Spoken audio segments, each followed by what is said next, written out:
Welcome to Redhead Rewriting Reality by Kimberly Sue Iverson, the story of my life as I figure out who I am after a lifetime of abuse and share my journey with that.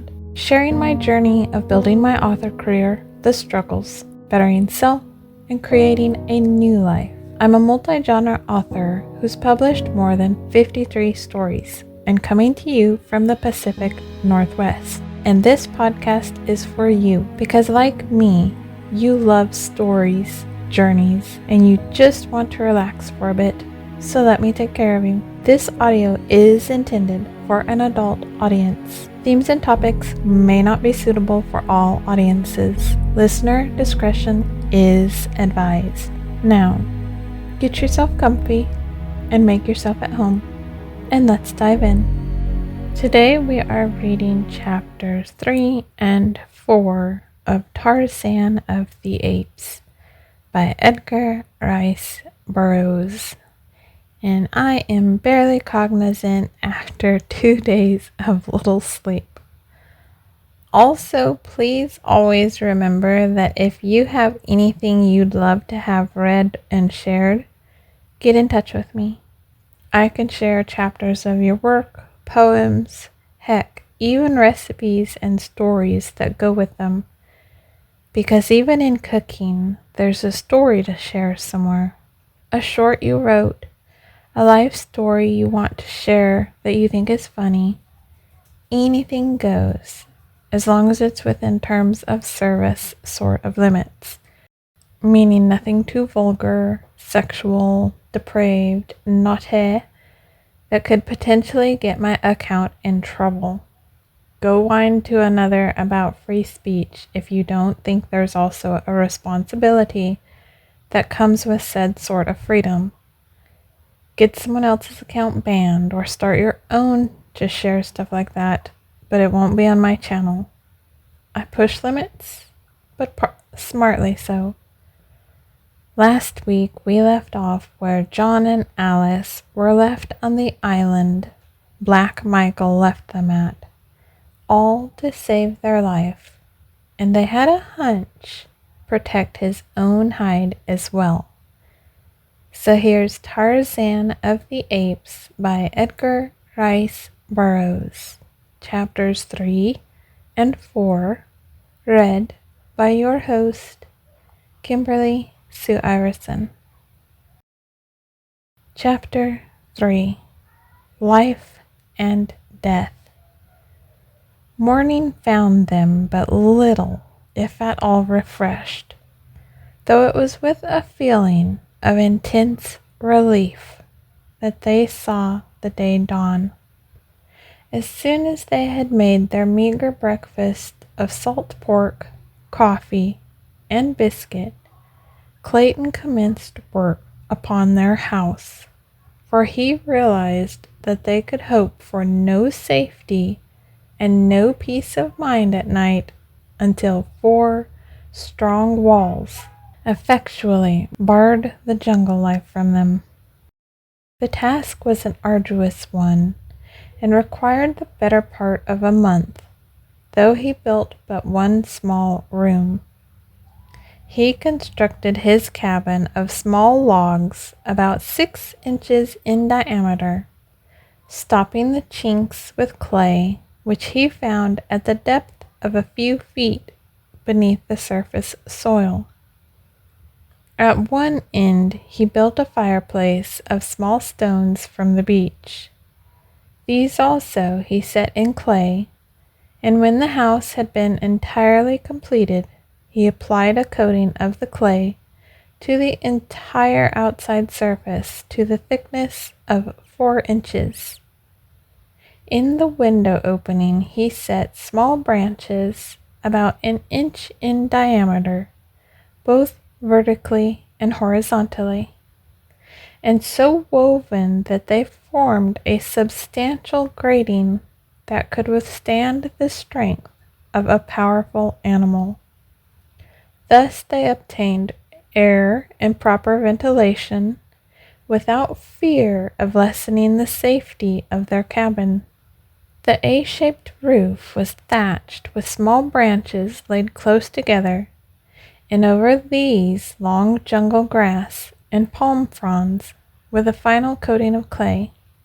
The door he built of pieces of the packing boxes which had held their belongings, nailing one piece upon another, the grain of contiguous layers running transversely until he had a solid body some 3 inches thick and of such great strength that they were both moved to laughter as they gazed upon it. Here the greatest difficulty confronted Clayton, for he had no means whereby to hang his massive door now that he had built it. After 2 days of work, however, he succeeded in fashioning 2 massive hardwood hinges, and with these he hung the door so that it opened and closed easily.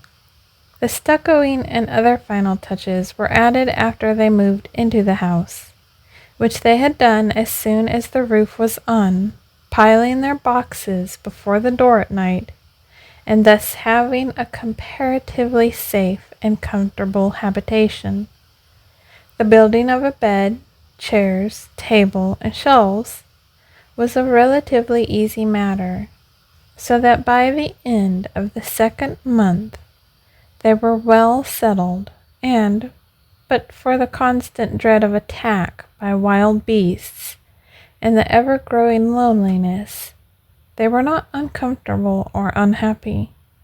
At night great beasts snarled and roared about their tiny cabin, but so accustomed may one become to oft-repeated noises that soon they paid little attention to them, sleeping soundly the whole night through. Thrice had they caught fleeting glimpses of great man-like figures like that of the first night, but never at sufficiently close range to know positively whether the half-seen forms were those of man or brute. The brilliant birds and the little monkeys had become accustomed to their new acquaintances, and as they had evidently never seen human beings before, they presently, after their first fright had worn off, approached closer and closer, impelled by that strange curiosity which dominates the wild creatures of the forest and the jungle and the plain, so that within the first month several of the birds had gone so far as to even accept morsels of food from the friendly hands of the Claytons. One afternoon, while Clayton was working upon an addition to their cabin, for he contemplated building several more rooms, a number of their grotesque little friends came shrieking and scolding through the trees from the direction of the ridge. Ever as they fled, they cast fearful glances back at them, and finally they stopped near Clayton, jabbering excitedly to him, as though to warn him of approaching danger. At last he saw it, the thing the little monkeys so feared, the man-brute, of which the Claytons had caught occasional fleeting glimpses. It was approaching through the jungle in a semi-erect position, now and then placing the back of its closed fists upon the ground, a great anthropoid ape, and as it advanced, it emitted deep guttural growls and an occasional low barking sound. Clayton was at some distance from the cabin, having come to fell a particularly perfect tree for his building operations, grown careless from months of continued safety, during which time he had seen no dangerous animals during the daylight hours. He had left his rifles and revolvers all within the little cabin, and now that he saw the great ape crashing through the underbrush directly toward him, and from a direction which practically cut him off from escape, he felt a vague little shiver play up and down his spine. He knew that, armed only with an axe, his chances with this ferocious monster were small indeed. And Alice, oh God, he thought, what will become of Alice? There was yet a slight chance of reaching the cabin. He turned and ran toward it, shouting an alarm to his wife to run in and close the great door in case the ape cut off his retreat. Lady Greystoke had been sitting a little way from the cabin, and when she heard his cry, she looked up to see the ape springing with almost incredible swiftness for so large and awkward an animal in an effort to head off Clayton. With a low cry, she sprang toward the cabin, and as she entered, gave a backward glance which filled her soul with terror, for the brute had intercepted her husband, who now stood at bay, grasping his axe with both hands, ready to swing it upon the infuriated animal when he should make his final charge. "Close and bolt the door, Alice," cried Clayton. "I can finish this fellow with my axe." But he knew he was facing a horrible death, and so did she. The ape was a great bull, weighing probably 300 pounds. His nasty, close-set eyes gleamed hatred from beneath his shaggy brows, while his great canine fangs were bared in a horrid snarl as he paused a moment before his prey. Over the brute's shoulder, Clayton could see the doorway of his cabin, not 20 paces distant, and a great wave of horror and fear swept over him as he saw his young wife emerge, armed with one of his rifles. She had always been afraid of firearms and would never touch them, but now she rushed toward the ape with the fearlessness of a lioness protecting its young. "Back, Alice!" shouted Clayton. "For God's sake, go back!" But she would not heed, and just then the ape charged, so that Clayton could say no more.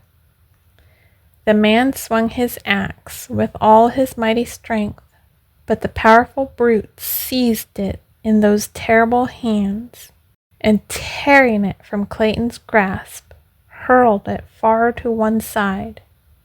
With an ugly snarl, he closed upon his defenseless victim, but ere his fangs had reached the throat they thirsted for, there was a sharp report, and a bullet entered the ape's back between his shoulders. Throwing Clayton to the ground, the beast turned upon his new enemy. There before him stood the terrified girl, vainly trying to fire another bullet into the animal's body, but she did not understand the mechanism of the firearm, and the hammer fell futilely upon an empty cartridge.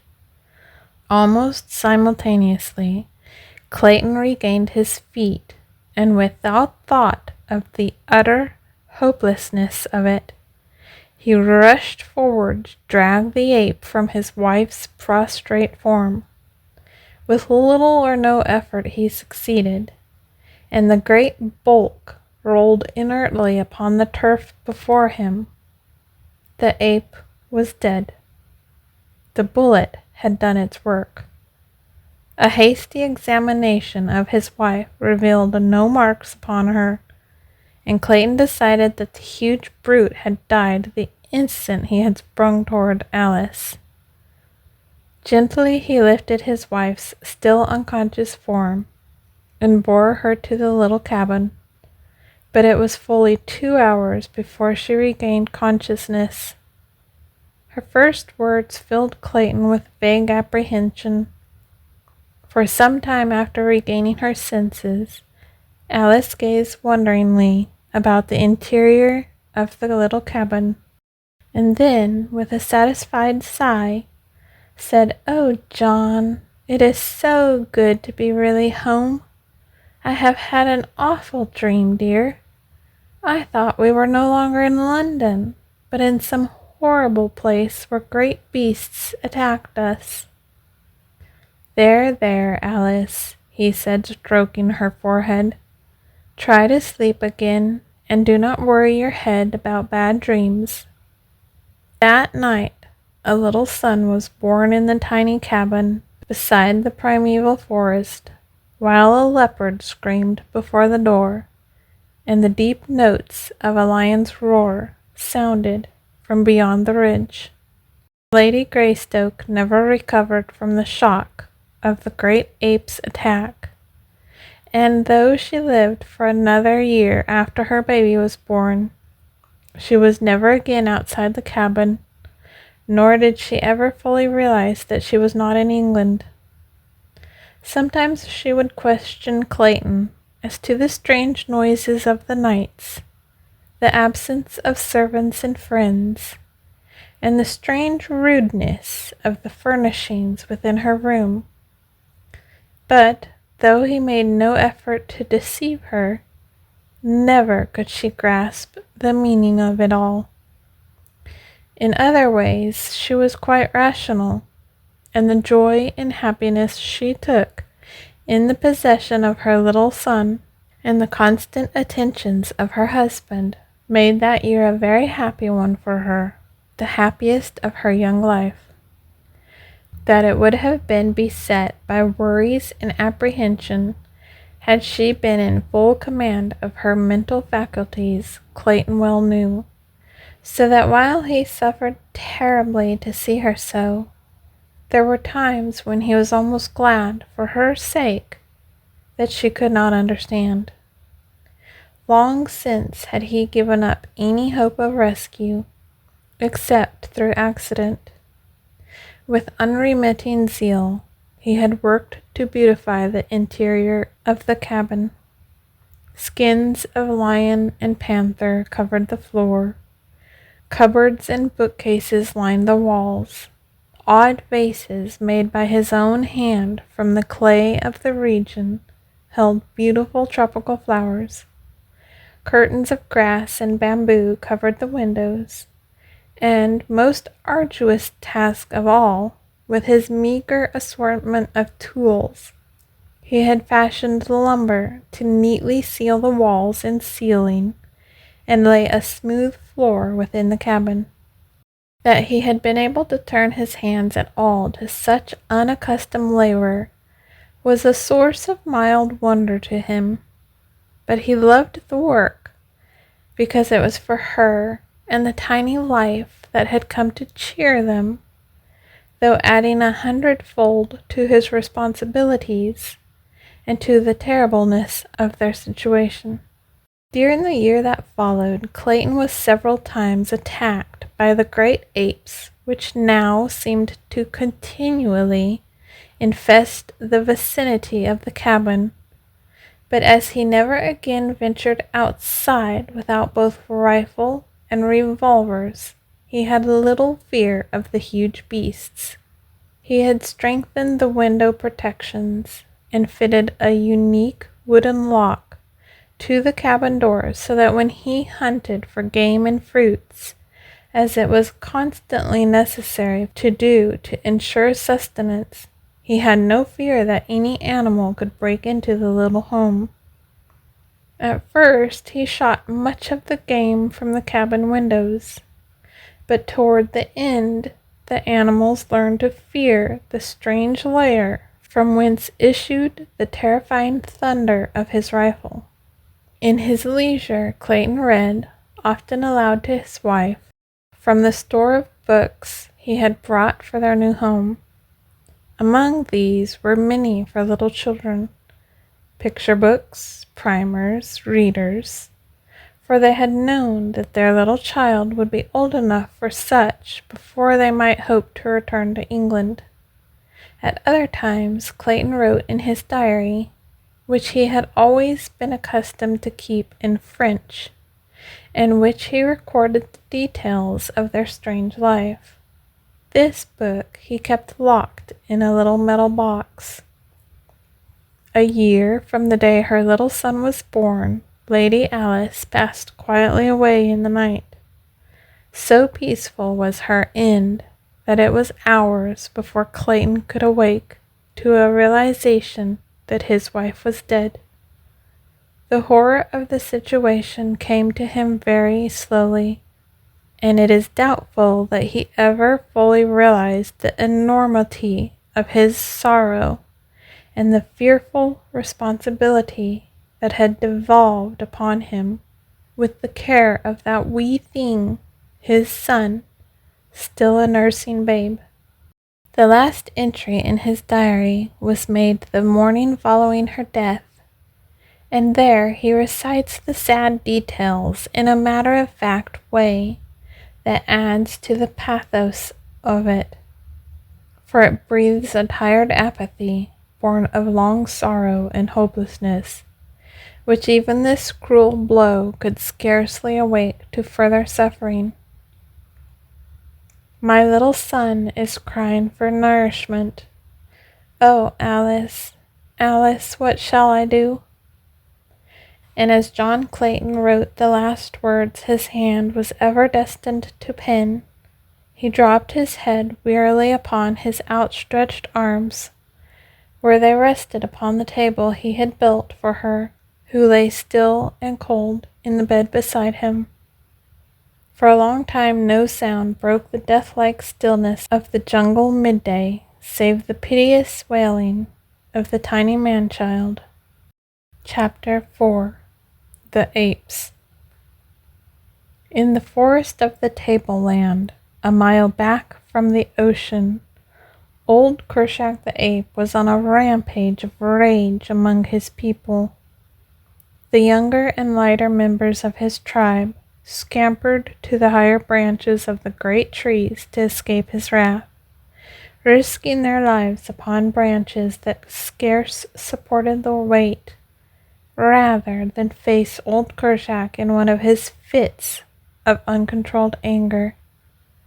The other males scattered in all directions, but not before the infuriated brute had felt the vertebra of one snap between his great foaming jaws.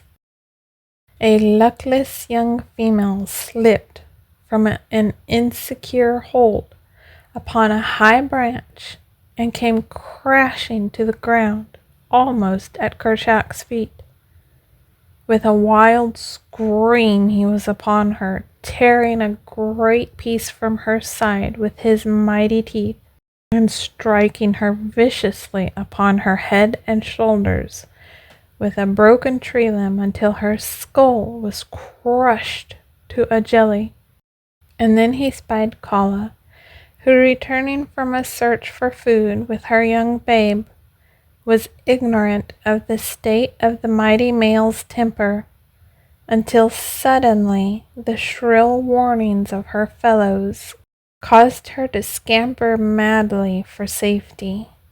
But Kershak was close upon her, so close that he had almost grasped her ankle, had she not made a furious leap far into space from one tree to another, a perilous chance which apes seldom, if ever, take unless so closely pursued by danger that there is no alternative. She made the leap successfully, but as she grasped the limb of the further tree, the sudden jar loosened the hold of the tiny babe, where it clung frantically to her neck, and she saw the little thing hurled, turning and twisting, to the ground 30 feet below. With a low cry of dismay, Kala rushed headlong to its side, thoughtless now of the danger from Kershak. But when she gathered the wee mangled form to her bosom, life had left it. With low moans she sat cuddling the body to her, nor did Kershak attempt to molest her. With the death of the babe, his fit of demoniacal rage passed as suddenly as it had seized him.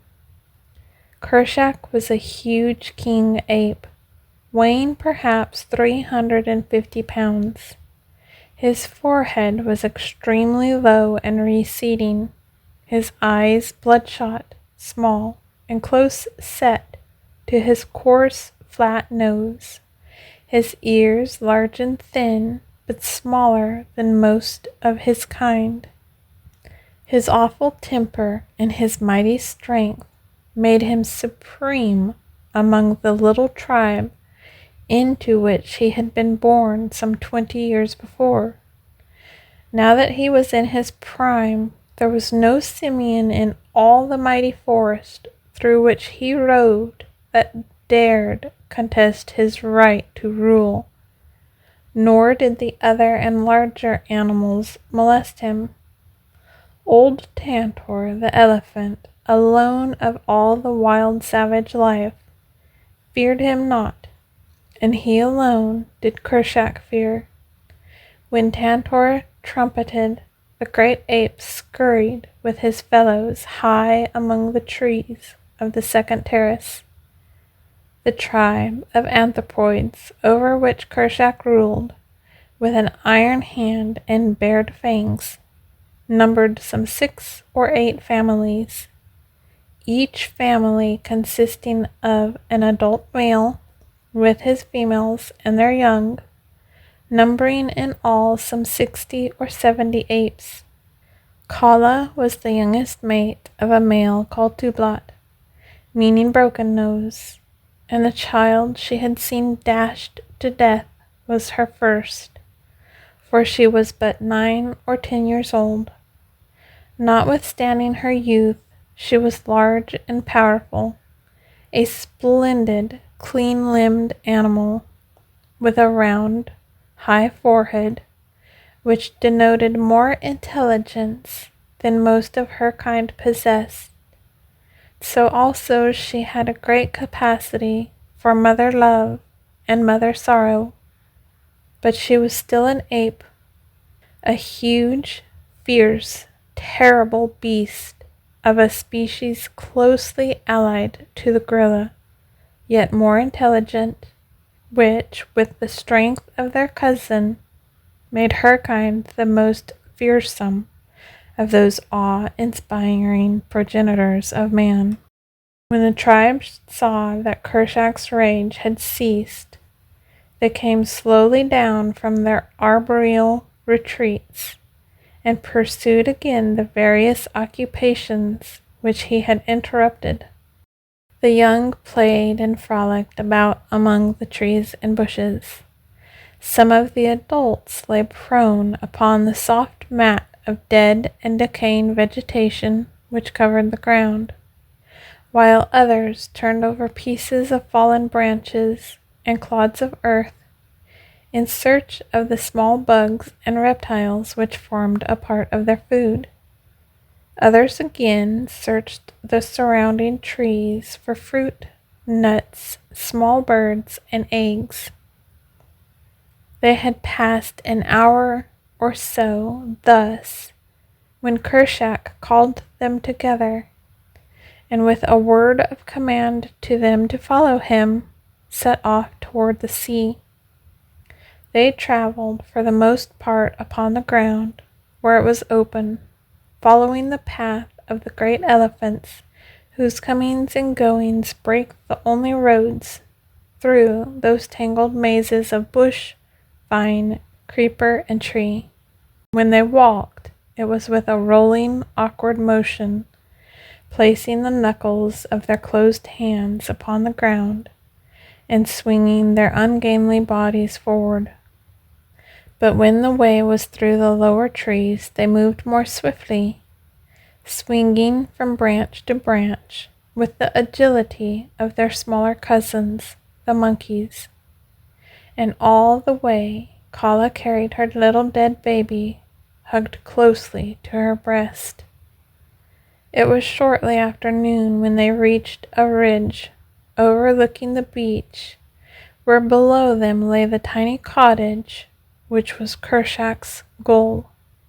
He had seen many of his kind go to their deaths before the loud noise made by the little black stick in the hands of the strange white ape who lived in that wonderful lair, and Kershak had made up his brute mind to own that death-dealing contrivance and to explore the interior of the mysterious den.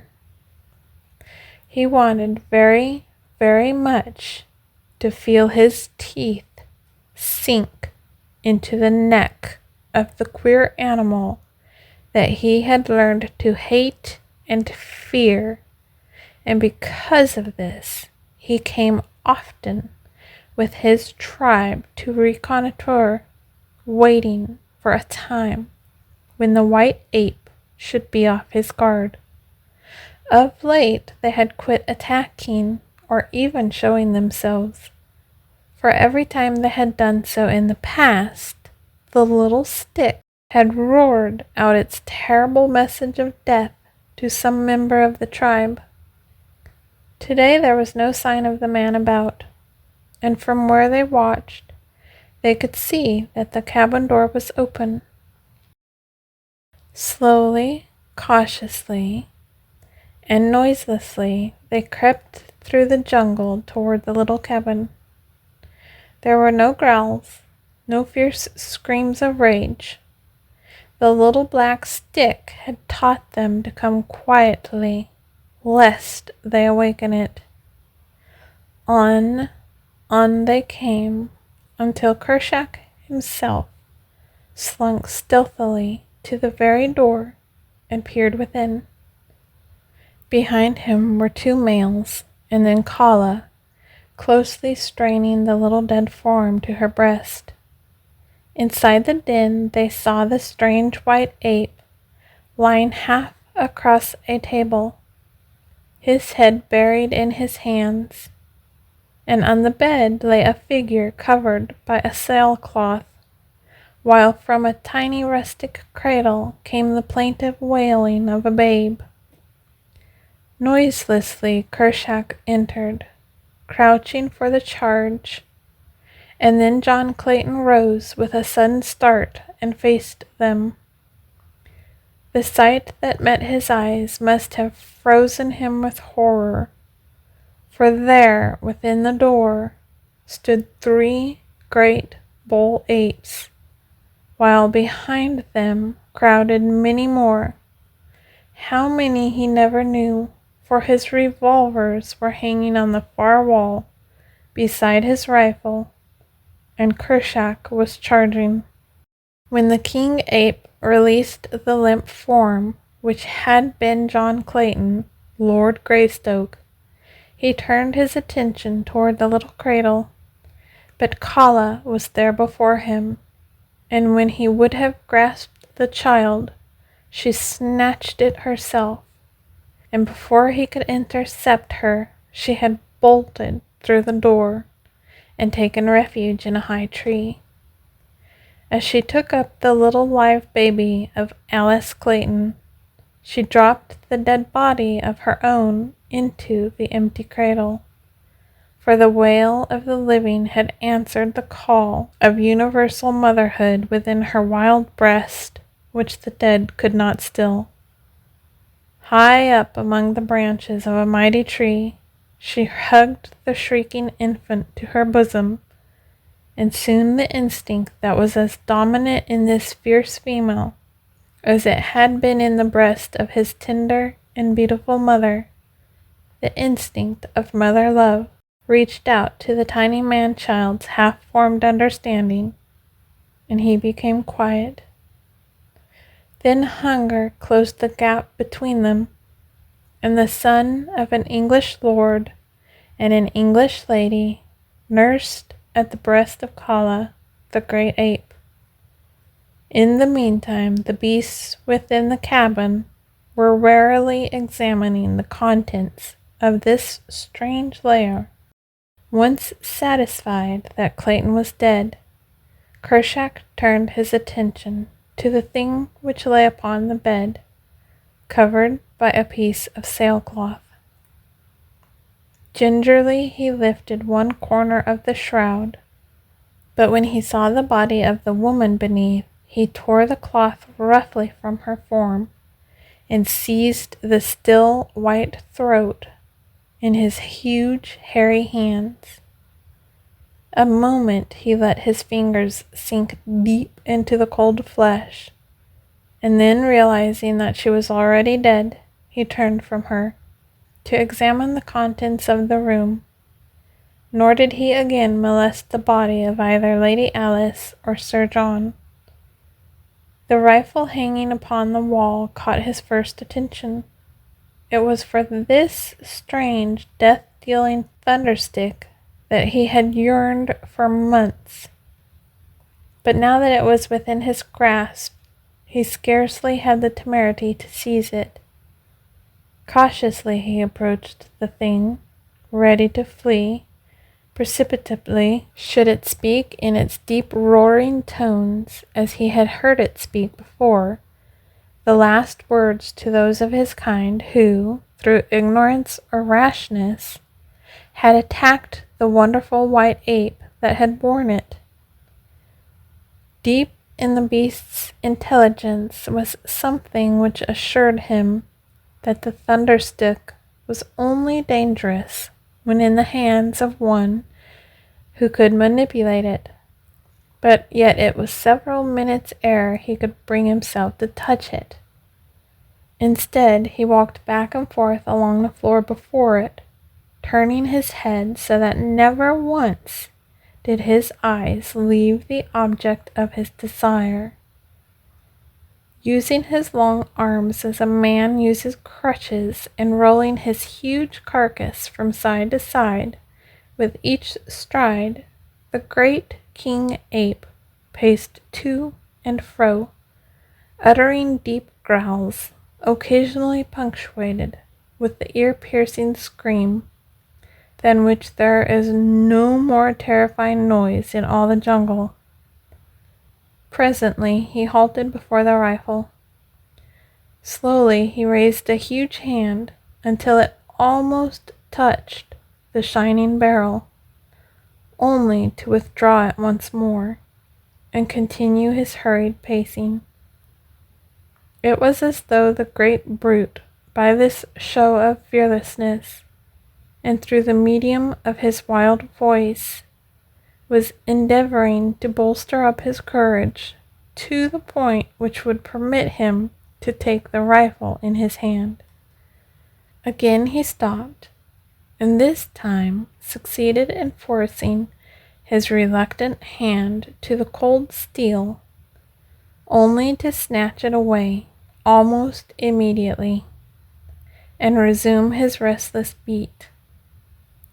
Time after time, this strange ceremony was repeated, but on each occasion with increased confidence, until finally the rifle was torn from its hook and lay in the grasp of the great brute. Finding that it harmed him not, Kershak began to examine it closely.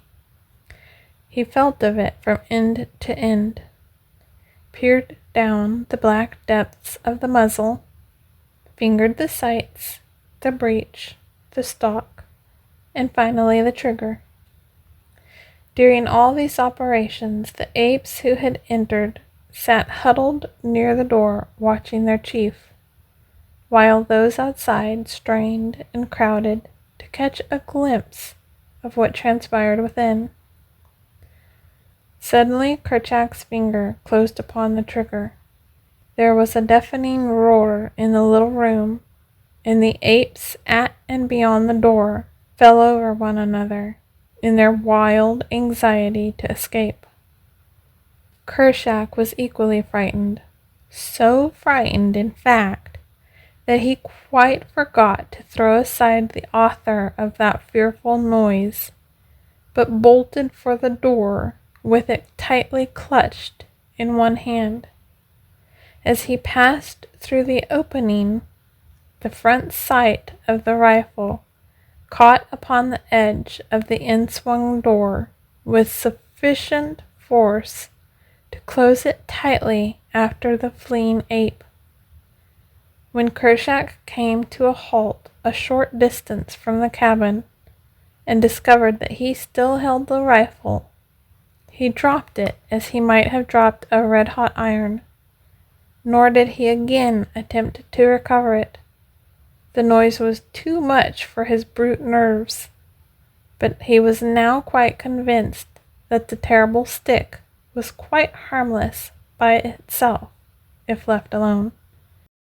It was an hour before the apes could again bring themselves to approach the cabin to continue their investigations, and when they finally did so, they found to their chagrin that the door was closed and so securely fastened that they could not force it. The cleverly constructed latch which Clayton had made for the door had sprung as Kershak passed out, nor could the apes find means of ingress through the heavily barred windows. After roaming about the vicinity for a short time, they started back for the deeper forests in the higher land from whence they had come. Kala had not once come to earth with her little adopted babe, but now Kershak called to her to descend with the rest, and as there was no note of anger in his voice, she dropped lightly from branch to branch and joined the others on their homeward march. Those of the apes who attempted to examine Kala's strange baby were repulsed with bared fangs and low menacing growls, accompanied by words of warning from Kala. When they assured her that they meant the child no harm, she permitted them to come close, but would not allow them to touch her charge. It was as though she knew that her baby was frail and delicate and feared lest the rough hands of her fellows might injure the little thing. Another thing she did, and which made traveling a wondrous trial for her. Remembering the death of her own little one, she clung desperately to the new babe with one hand whenever they were upon the march. The other young rode upon their mother's back, their little arms tightly clasping the hairy necks before them, while their legs were locked beneath their mother's armpits. Not so with Kala. She held the small form of the little gray stoat tightly to her breast, where the dainty hands clutched the long black hair which covered that portion of her body.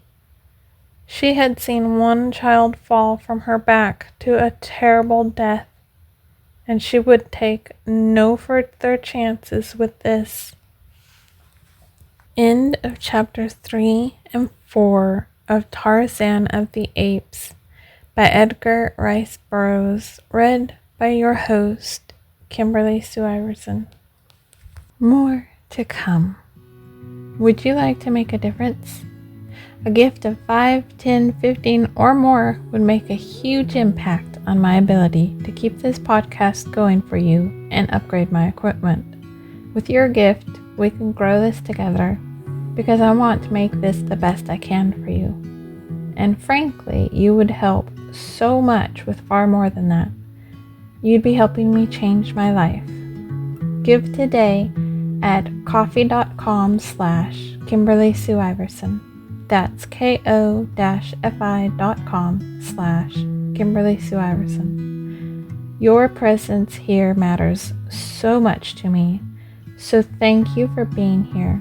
I am beyond grateful you chose to spend this time with me. What are your thoughts? Share with me and start a conversation. Just don't be rude about it.